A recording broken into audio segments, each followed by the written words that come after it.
Hello, everybody. Happy Valentine's Day. I hope you had a good one. I got some Valentines today, and they were roses are red jokes. Would you like to hear them? Yes?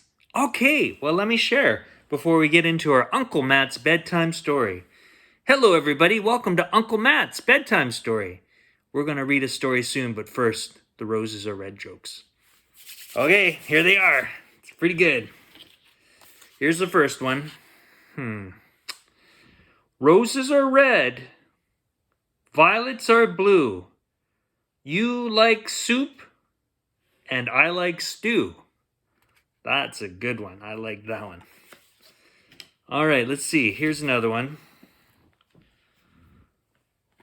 Roses are red, violets are blue. I fell down and got a boo-boo. Whoops. Ouch. A boo-boo. All right. Oh, here's a good one. Roses are red, violets are blue. Sheep go baa, and cows go moo. That's clever. All right. I'll share one more. Roses are red, violets are blue. I use the bathroom, you use the loo. Yeah, you can tell a boy wrote that joke. Okay, anyways, let's get into our story. Our story today is a Berenstain Bears story, and it's called Funny Valentine by Stan and Jan Berenstain. And this book was copyright in 2003. It may be chilly outside when Valentine's Day comes, but little bears warm up and send cards to their chums.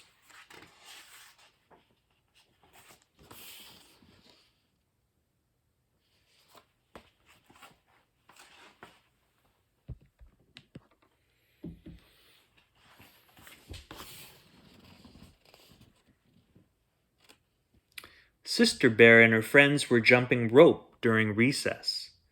They were jumping partly to keep warm because it was February, and partly because they loved to jump rope. Sister and Lizzie were turning and Amy was jumping. Uh-oh, said Lizzie, there's a boy coming over from the boys' side of the playground, and guess who it is? There wasn't any rule about a boys' side and a girls' side at Bear Country School, but the boys did sort of stay on one side of the playground and the girls on the other.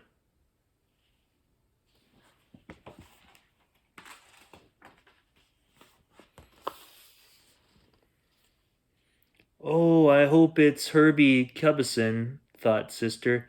Sister Bear liked Herbie, and everybody knew it except maybe Herbie. Is it Herbie? Asked Sister, not wanting to look.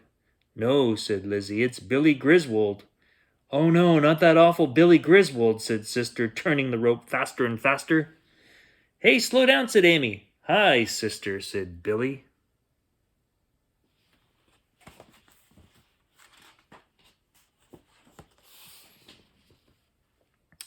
Don't you hi me, said Sister, and you better not have a worm like you did yesterday or a dead mouse like you did the day before. Oh, no worm, no dead mouse, said Billy, just me. And with that, he began jumping with Amy and got tangled in the rope. Down they all fell in a heap. Why, you, said Sister. She pulled the rope free and ran after Billy. Sister was a fast runner, but Billy was faster and kept just ahead of her.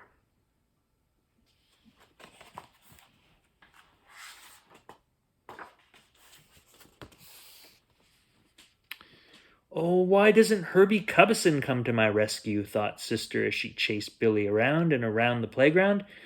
Herbie was too busy playing fistball even to notice. Then the bell rang and they all went back to class.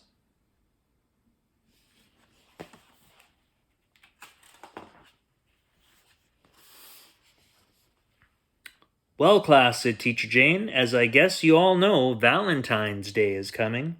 We're going to have a Valentine party with punch and cookies, and we're all going to give Valentines to each other." "Yippee!" cried the class. "Oh, yeah," said Sister under her breath, "if she thinks I'm going to send a Valentine to that no good, rotten Billy Griswold, she got another think coming." But Sister had another think coming too. She began to think about what kind of Valentine Herbie Cubbison might send her.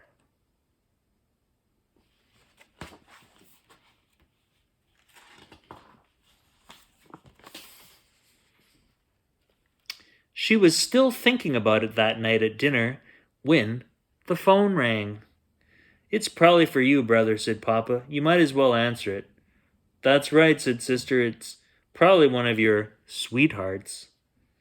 "You cut that out," said Brother as he went to answer the phone. "I wish you wouldn't tease your brother like that," said Mama. "Well," said Sister, when Brother returned, "which one of your sweethearts was it, Bonnie, Jill, or Alexis?" "It was Bonnie, if you must know," said Brother, "and she was calling about math homework." "Uh-huh," said Sister, "but that's not the real reason she was calling. The real reason is that Valentine's Day is coming, and she wants to make sure you send her an icky, sticky Valentine with lots of kisses." "You cut that out," shouted Brother. "Mama, if she doesn't cut that out, I'm gonna tell some roses are red jokes. That's what I'm gonna tell." But the phone rang again. "It's probably Jill this time," said Sister as Brother went to the phone. "My dear," said Mama, "there's nothing wrong with Brother having friends who happen to be girls, and there's nothing wrong with Valentine's Day." "Your Mama's right," said Papa, "and not only that, I seem to recall that Teacher Jane has a Valentine party every year, and I bet you're going to get a whole bunch of Valentines yourself." "That's right," said Sister, "that's because we have to. Teacher Jane's got a rule."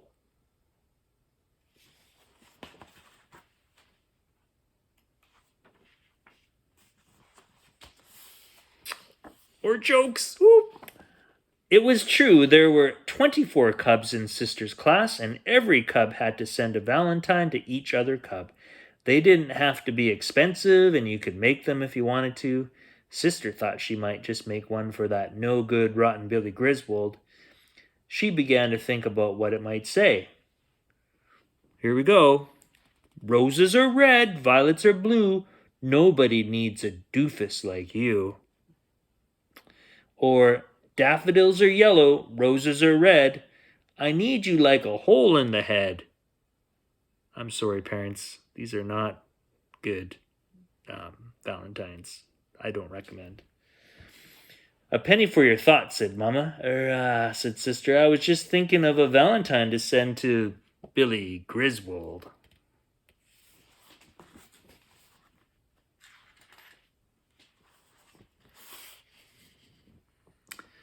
"Is Billy a special friend of yours?" asked Mama. "A special friend," said Sister, her eyes flashing. "Does a friend knock you down when you're jumping rope?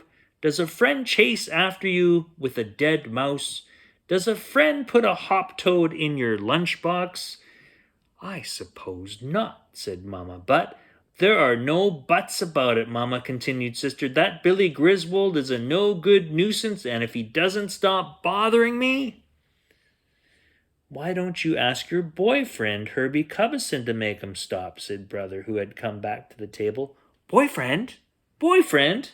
shouted Sister. "You take that back." Everyone knows that Sister Bear has a huge crush on Herbie Cubbison. "Mama, make him take that back," cried Sister. "I've hardly ever said a word to Herbie Cubbison. Brother's the big Valentine sweetheart around here."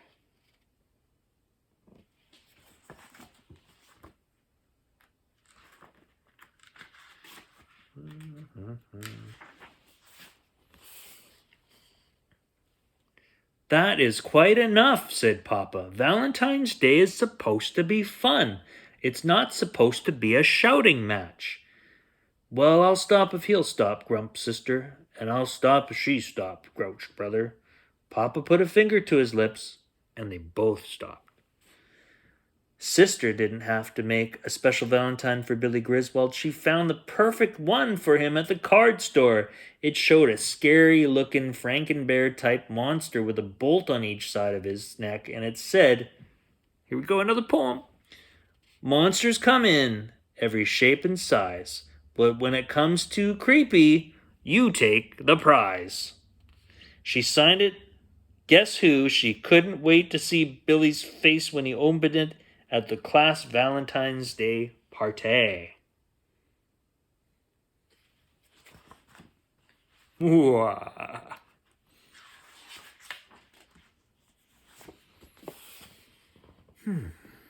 But Sister forgot to watch when Billy opened her Valentine because among the Valentines she received was one that took her breath away.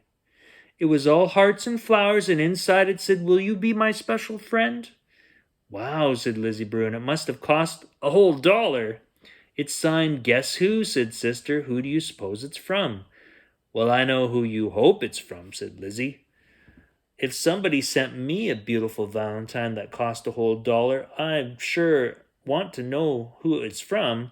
There's Herbie over by the punch bowl. Go ask him. Sister started for the punch bowl, but Billy Griswold blocked her way. He had the Valentine Sister had sent him. I'll be glad to get you some punch, asked Billy. Or said Billy. And throw it down my back, asked Sister. No, nothing like that, said Billy. I'm sorry about all the stuff I did, and really, I don't blame you for sending me this. It's really pretty funny.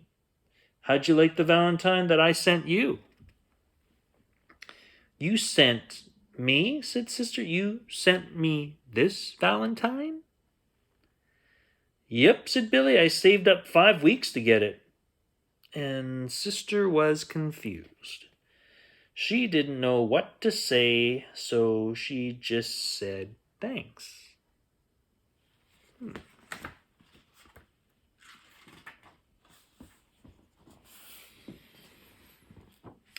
She was still confused that evening when she showed Billy's Valentine to Mama.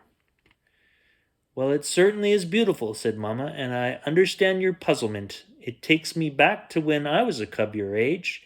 There was this awful boy just like Billy Griswold. He was just awful. The things he did, one time he chased me with a 1,000-legger. Yuck, said Sister.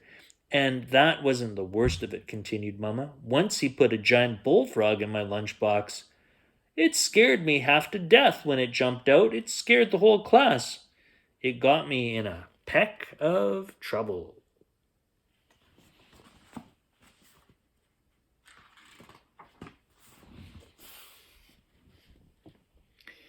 How about that awful boy? Asked Sister. Did he get in trouble? Oh, yes, he did from time to time.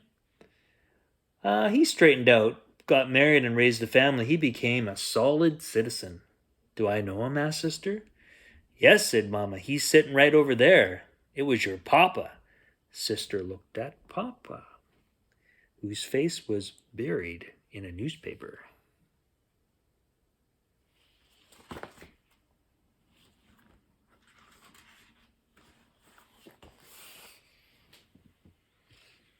The next day, Billy Griswold came over to Sister at recess. Can I ask you something? He said. I guess so, said Sister. Could we sit together at the assembly tomorrow? You won't bring any worms or toads? Nope, said Billy. I promise. Okay, said Sister. So, the next day, Billy and Sister sat together at assembly. He brought her a flower. It was a daisy. Sister forgot all about Herbie Cubbison.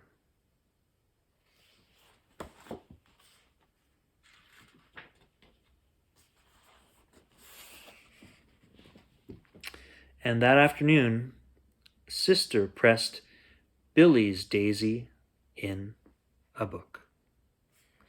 And that's all the time we have for Uncle Matt's bedtime story. I hope you enjoyed that Valentine's story. And I'll see you next time. Goodbye.